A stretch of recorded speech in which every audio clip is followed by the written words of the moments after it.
Buenos días a todos y a todas. En el seminario de hoy vamos a ver electrofisiología cardíaca.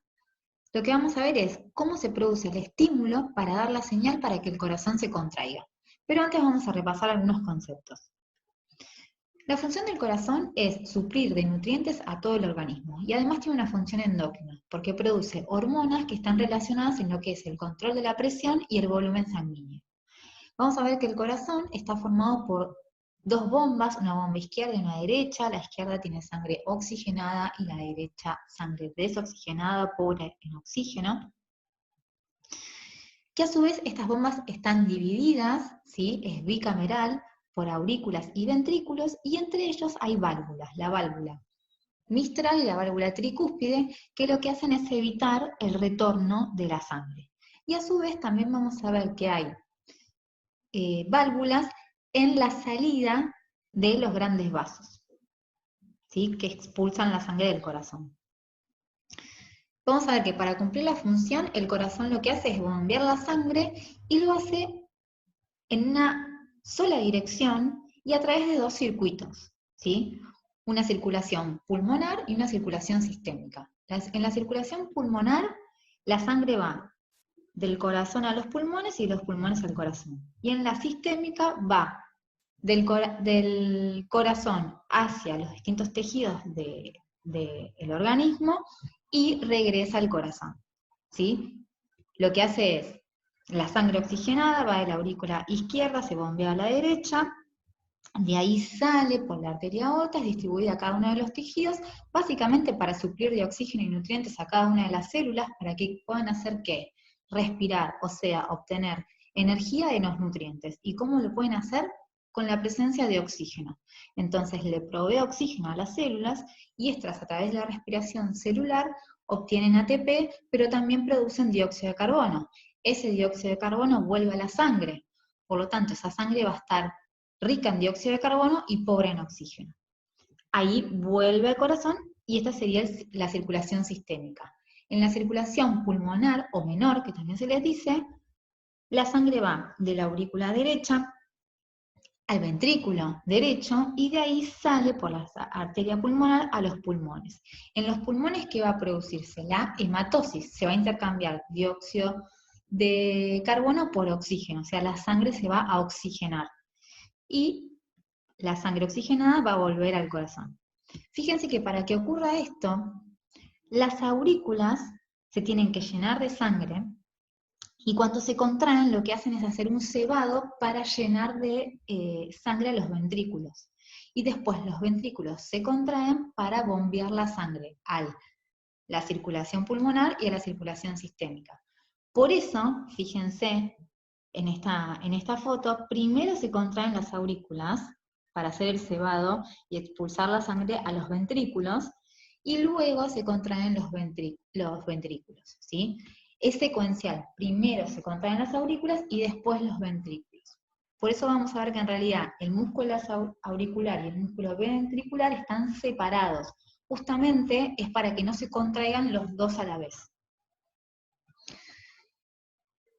Entonces, el corazón contiene, como les dije, músculo cardíaco, que es para la contracción y que se impulsa la sangre, un esqueleto fibroso, que este es el responsable de que se puedan separar lo que es la musculatura auricular de la ventricular, ¿sí? Y a la vez este esqueleto fibroso lo que hace es fijar las válvulas que les comenté, la mitral, la tricúspide y las válvulas que están en los vasos que expulsan la sangre del corazón. ¿Quién es el que da, digamos, la señal para que primero se contraigan las aurículas y después los ventrículos? Es un sistema de conducción, ¿sí? Que es el acá, el que se ve en verde, y es el que van a ver en detalle en la clase que sigue. Lo que hace es iniciar su propio estímulo, se lo autogestiona, su estímulo, y lo propaga para dar la señal a las aurículas para que se contraigan y después para que se contraigan los ventrículos, ¿sí? Ese es el sistema de conducción, que está compuesto por células cardíacas modificadas y que están organizadas en nódulos, nódulo sinusal y el nódulo auriculoventricular, y a la vez tienen fibras de conducción, ¿sí? Y a la vez el corazón, como todo órgano, se le tiene que proveer sangre oxigenada y nutrientes, y tiene que haber un sistema que extraiga el dióxido de carbono y los desechos que producen este órgano. Por lo tanto, tiene un sistema vascular coronario que es la arteria coronaria y las venas cardíacas. Entonces, para que se produzca la activación y contracción secuencial de las aurículas y los ventrículos, tiene que haber la interacción de estas 4 propiedades que estuvimos hablando. Primero, el tejido se tiene que poder excitar, es decir, se tiene que activar frente a un estímulo. El automatismo, vieron que el sistema de conducción que yo les decía, se puede autogestionar su estímulo, lo puede generar por sí solo. La conducción, es decir, que ese estímulo pueda propagarse a lo largo de todas las células que componen el corazón, el miocardio, y la contractibilidad, para que se pueda contraer y justamente bombear la sangre.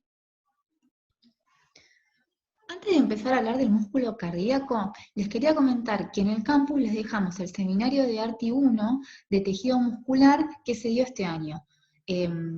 Muy gentilmente los profesores de ARTI 1 nos cedieron este seminario para que ustedes puedan repasar algunos conceptos. El corazón está formado por 3 tipos de músculo cardíaco: el músculo auricular, músculo ventricular y fibras musculares especializadas. El músculo auricular y el ventricular tienen una contracción muy similar al músculo esquelético, pero se diferencia de que la contracción es más prolongada, mientras que las fibras musculares especializadas de excitación y de conducción tienen una contracción más débil y su función básicamente es iniciar el estímulo y propagarlo a aurículas y ventrículos. El músculo cardíaco, como ya sabemos, es estriado, justamente por cómo se disponen los filamentos finos y gruesos, que son los filamentos contráctiles. El músculo cardíaco tiene una contracción involuntaria y además tiene otras características que lo diferencian del músculo esquelético. Una de ellas es que tiene, a diferencia del músculo esquelético que tiene muchos núcleos, tienen entre 1 y 2 núcleos. Las células se ramifican y se unen a otras fibras, y además vamos a ver que en un corte histológico vamos a ver estas estructuras, que se llaman discos intercalados.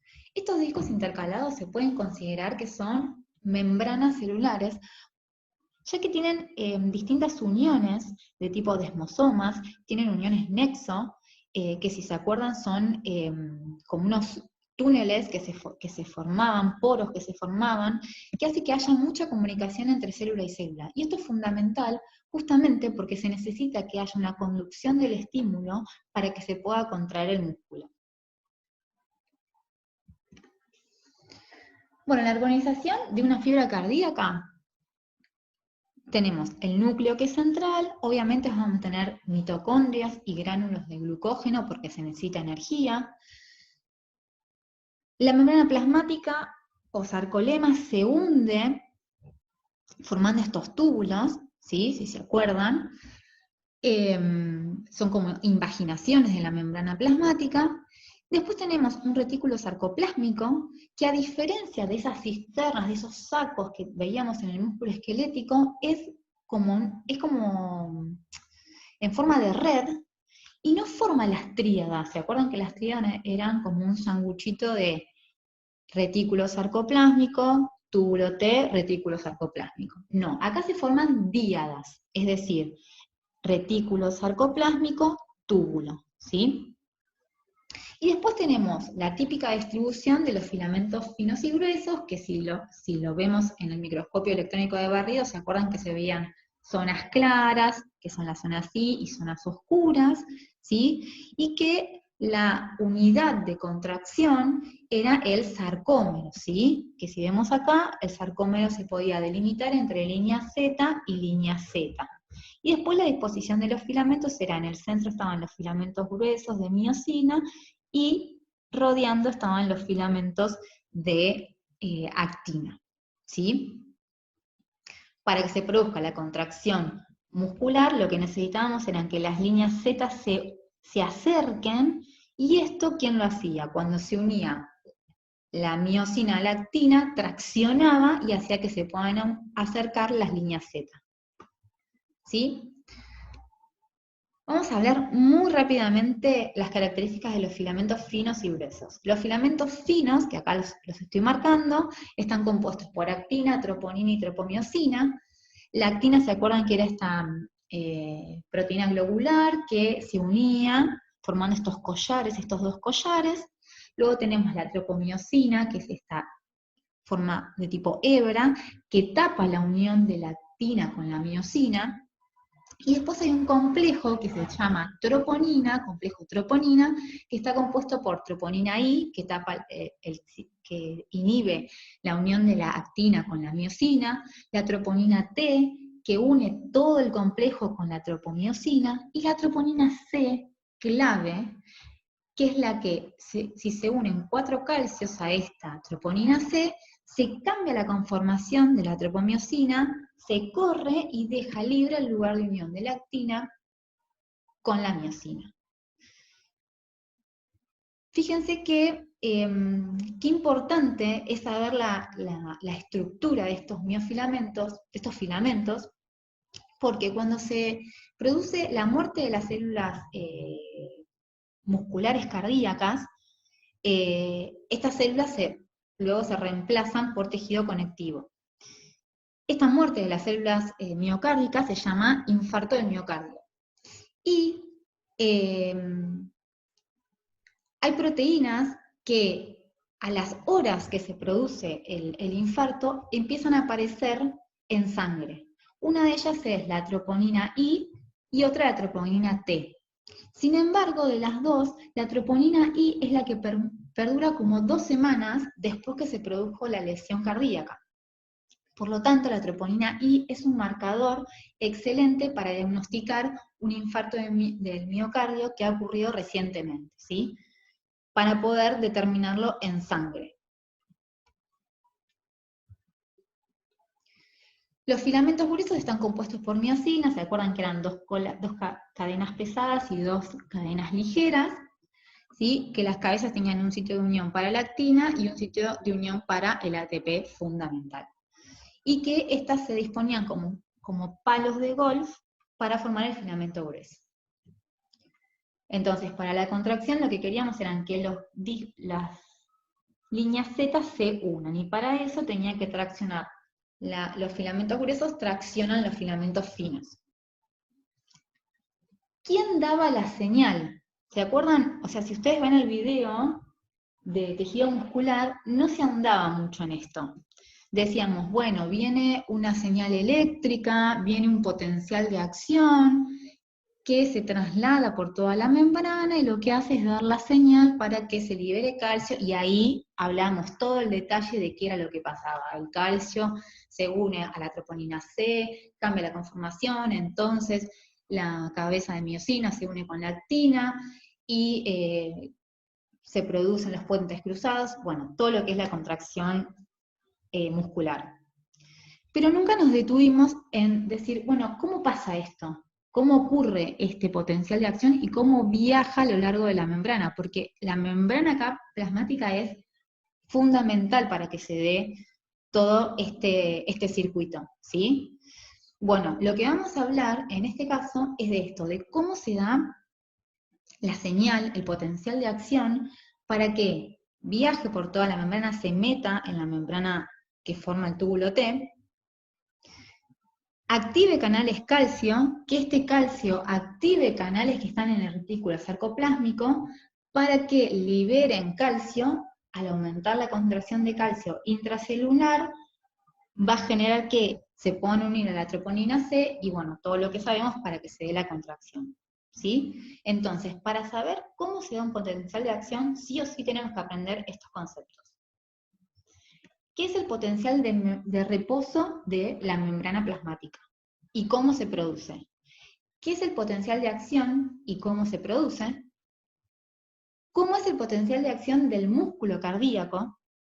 ¿Y cómo se relaciona el potencial de acción con la contracción del músculo? Vamos a ver qué es el potencial de reposo. Ustedes saben que dentro y fuera de la célula, la concentración de electrolitos y distintas sustancias es distinta entre el líquido intracelular y el líquido extracelular. Esto es porque tenemos distintos sistemas de transporte que generan esta diferencia de concentraciones. Por ejemplo, el ion potasio está mucho más concentrado en el líquido intracelular respecto del extracelular, lo mismo las proteínas cargadas con carga negativa y los sulfatos, mientras que el ion cloruro y el ion sodio está en menor concentración en el líquido intracelular que el extracelular. Esto genera que si vemos del lado interno y externo de la membrana, vamos a encontrar que hay diferencia en las cargas. Es decir, como del lado interno hay menos cargas positivas, el lado interno de la membrana va a estar cargado negativamente, mientras que con respecto al exterior, ¿sí? El exterior va a estar cargado positivamente con respecto al interior. Y esto se puede medir, esta diferencia de cargas. Si, por ejemplo, yo pongo un electrodo que está conectado a un voltímetro, yo cuando traspaso la membrana puedo medir esta diferencia que hay entre las cargas, que se llama potencial eléctrico. ¿Sí? Y es, para una célula en reposo, es de menos 90. Por eso se dice que es el potencial de reposo de la membrana. Ustedes tienen que tener en claro que la célula de por sí no tiene carga, porque las cargas positivas y negativas están neutralizadas. Pero sí pasa que a nivel de la parte interna de la membrana respecto a la externa, sí hay una diferencia de carga, ¿sí? Entonces decimos que la membrana está polarizada. Del lado de adentro es más negativa que del lado de afuera. ¿Y esto por qué se da? Por la diferencia de la concentración de los iones entre el líquido intracelular y el extracelular, ¿sí? Cada uno de estos iones, la concentración de ellos, del intra y en el extracelular, va a aportar al potencial de membrana, a este menos 90. Entonces, en un principio se empezó a estudiar a cada uno de estos iones cómo afectaba al potencial. Entonces, si nosotros decimos, por ejemplo, vamos a estudiar solamente, en este caso, al potasio. Si nosotros decimos que el potasio está en mayor concentración en el líquido intracelular respecto al extracelular, nosotros sabemos que por gradiente el potasio va a tender a salir a favor de su gradiente de concentración. Al salir el potasio vamos a tener más cargas positivas que están saliendo. Entonces, si salen cargas positivas, el interior de la membrana va a ser negativa, porque todos los demás iones que quedan, todas las demás sustancias que quedan, no se pueden mover, ¿sí? Si suponemos eso. Entonces, obviamente, del lado interno de la membrana va a haber carga negativa. De nuevo, si nosotros medimos el potencial de membrana que causa solo la diferencia de concentraciones del ion potasio, vamos a ver que es de menos 94. La membrana plasmática es muy permeable al ion potasio. Ahora, si hacemos lo mismo con el ion sodio, dijimos que el ion sodio está muchísimo más concentrado en el extracelular respecto al intracelular. Entonces, ¿qué va a tender a hacer el ion sodio? Va a tender a entrar. Por lo tanto, más ingreso de cargas positivas lo que van a hacer es positivizar el lado interno de la membrana. Si nosotros medimos el potencial de membrana, vamos a ver que el potencial de membrana que se genera solo midiendo el ion, las concentraciones del ion sodio en el interior y en el exterior de la membrana va a ser más 61 milivoltios, ¿sí?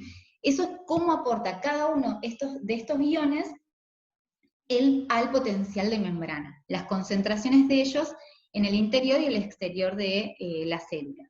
Y hay una ecuación que se llama la ecuación de Nernst, que describe el potencial de difusión, el potencial de membrana, en relación con las concentraciones de estos iones. Fíjense que si nosotros en esta fórmula ponemos, por ejemplo para el potasio, la concentración en el interior del potasio respecto a la concentración en el exterior del potasio y aplicamos esta fórmula, nos va a dar este potencial de membrana que fue el que medimos con el electrodo y el voltímetro. Y lo mismo con el sodio. Pero en realidad, esto que les estoy comentando, que es lo que aporta cada uno, no lo podemos estudiar aisladamente para cada uno, sino que hay que ver la combinación de todos estos iones, cómo aportan a el potencial este. Entonces hay una ecuación que se llama la ecuación de Goldman, que lo que hace es calcular el potencial de membrana, el potencial de difusión, cuando es permeable a varios iones diferentes, que es lo que pasa realmente, ¿no? Y se dieron cuenta que los que más aportaban son el potasio, el sodio y el cloruro, ¿sí? Y se tenía en cuenta la carga que tiene el ion, la permeabilidad, y también se tiene en cuenta las concentraciones que hay en el interior y en el exterior de la célula. Entonces, esta fórmula es la que se aplica para determinar el potencial de la membrana, ¿sí? Recordemos que el potencial de la membrana en reposo lo van a tener todas las células. Sin embargo, hay algunas células que son especialmente sensibles a cambios en este potencial de membrana, que son las células nerviosas y las musculares. Entonces, cuando cambia el potencial de membrana, ¿sí?, es lo que hace que se dispare el famoso potencial de acción, que hace que se transmita a lo largo de toda la membrana de la célula y haga que finalmente se produzca una respuesta, como por ejemplo la contracción muscular. Bueno, vamos a ver qué transportadores son los encargados de formar este potencial de membrana de menos 90. Antes les voy a decir que les dejamos en el campus también el seminario de membrana plasmática de ARTI 1 para que puedan repasar algunos conceptos. Dijimos que el potasio estaba en mayor concentración en el intracelular y que el sodio estaba en menor concentración en el intracelular respecto al extracelular. La bomba sodio-potasio, saben que actúa con ATP, porque lo que hace es transportar los iones contra gradiente. Es decir, entra dos iones potasio hacia el interior, ¿sí?, siendo que en el interior ya hay mucha concentración, entonces va en contra, y lo que hace es sacar iones sodio hacia el exterior, siendo que hay poca concentración en el interior, ¿sí? Lo hace en contra de su gradiente. Fíjense, hay muy poquito sodio en el interior, sin embargo saca 3 sodios, así hay más cantidad de sodio en el exterior, y entra 2 potasios al interior, siendo que hay una mayor concentración en el interior que en el exterior, ¿sí? ¿Qué pasa? Están saliendo 3 cargas positivas y están entrando solo 2. Entonces, el interior hacia el lado interior de la membrana plasmática, vamos a ver que va a haber una carga negativa, ¿sí? Porque está saliendo iones positivos y me están dejando cargada negativamente el lado interno de la membrana. Entonces, la bomba sodio-potasio va a aportar un potencial, ¿sí? Y si yo mido el potencial con un electrodo y un voltímetro, mido el potencial que me genera la bomba sodio-potasio por esta concentración distinta de los iones, va a ser de menos 4 milivoltios. Eso es el aporte del bombeo de los iones de sodio y potasio de esta bomba. Por otro lado, vamos a ver que a medida que entra el potasio por la bomba, hay unos canales de fuga que lo que hacen es sacarlo. Y como va a favor de gradiente y la membrana es muy permeable al potasio, va a salir mucho potasio, ¿sí? Y lo mismo va a pasar con el sodio. El sodio, la bomba lo saca, pero sin embargo hay canales que lo que hacen es que entre. Sin embargo, la membrana es mucho más permeable a la salida de potasio que lo que es a la entrada de sodio, ¿sí? Entonces, si yo mido el potencial de la membrana que contribuyen estos dos canales, ¿sí?, la salida de potasio y la entrada de sodio, me va a dar un potencial de menos 86. Entonces, en general, el potencial de membrana, que es de menos 90 de reposo, está producido no solamente por el bombeo de los iones sodio y potasio de la bomba, que genera menos 4 milivoltios, sino también por la difusión de los iones potasio y sodio, que me va a dar un potencial de menos 86, ¿sí? Y esto me va a dar en total un potencial de menos 90 milivoltios, ¿sí? Y fíjense que hay otro ion, como dijimos en la ecuación de Goldman, que aporta también al potencial de membrana, que es el ion cloro. El ion cloro está en mayor concentración en el extracelular. Lo que va a hacer es ingresar por canales de cloro y me va a aportar también a negativizar este potencial, ¿sí? Así es como se forma el potencial de membrana. Lo que tenemos que saber es que el potencial de membrana se da por las diferencias en las concentraciones de los iones del líquido intracelular y el extracelular. Y que estas diferencias en las concentraciones se dan por distintos mecanismos de transporte. Por la difusión de iones sodio y potasio y también por el bombeo de la bomba sodio y potasio. ¿Sí? Todas las membranas tienen este potencial de reposo de las células, sin embargo, hay algunas que son más sensibles y son a los cambios de potencial, y son las neuronas y las células musculares, ¿sí? En la siguiente parte vamos a hablar del potencial de acción, de cómo es el potencial de acción de las células musculares cardíacas, y también vamos a ver cómo se relaciona el potencial con la contracción muscular.